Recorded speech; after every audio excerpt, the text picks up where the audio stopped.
morning, everyone, and to recognition to our ministers of education from across the world, and recognition, of course, to the organizers of this event. The CARICOM Secretariat is very pleased to be part of this conversation, and most of you, like the rest of the world, Caribbean countries, did commit and have committed to the SDG 4 Education 2030 agenda and its related indicators. As the Caribbean community, we saw this process actually as a way in which we can articulate and align the work of the CARICOM Human Resource Development 2030 strategy in alignment with our national member states education sector plans. Our strategy, of course, is implemented in three four-year regional action planning phases, 2018 to 2021, 2022 to 2025, and 2026 to 2030. Each phase is planned through a series of workshops that are coordinated by the CARICOM Secretariat in close collaboration with the CARICOM Regional Network of Planning Officers, who are senior planning officers within the Ministries of Education and have the ability to support the implementation and monitoring of the strategy in terms of the strategies within the HRD strategy itself. Of course, phase one of the implementation for the CARICOM HRD strategy ends in 2021 this year. And last year in October, we published and launched and handed over to our member states. The work was completed in 2019 and endorsed by the Council of Human and Social Development in 2019. That baseline report, which articulates the readiness for action across the region, across 27 indicators, 4 of which are enabling system indicators.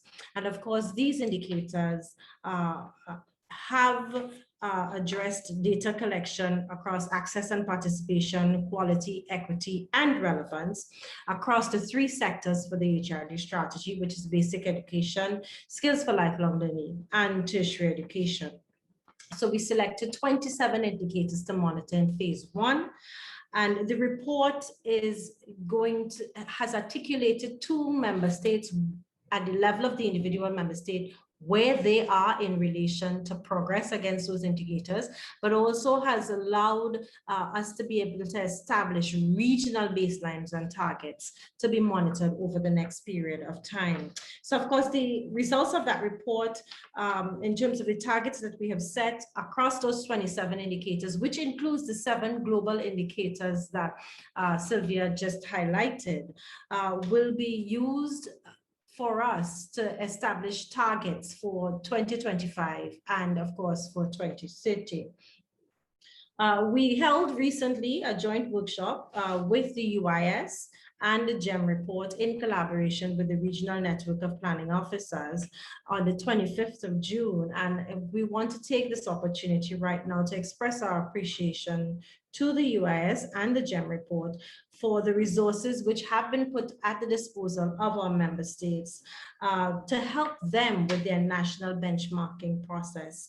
The inclusion of the dashboards at the website of the TCG on the SDG 4 indicators is really appreciated.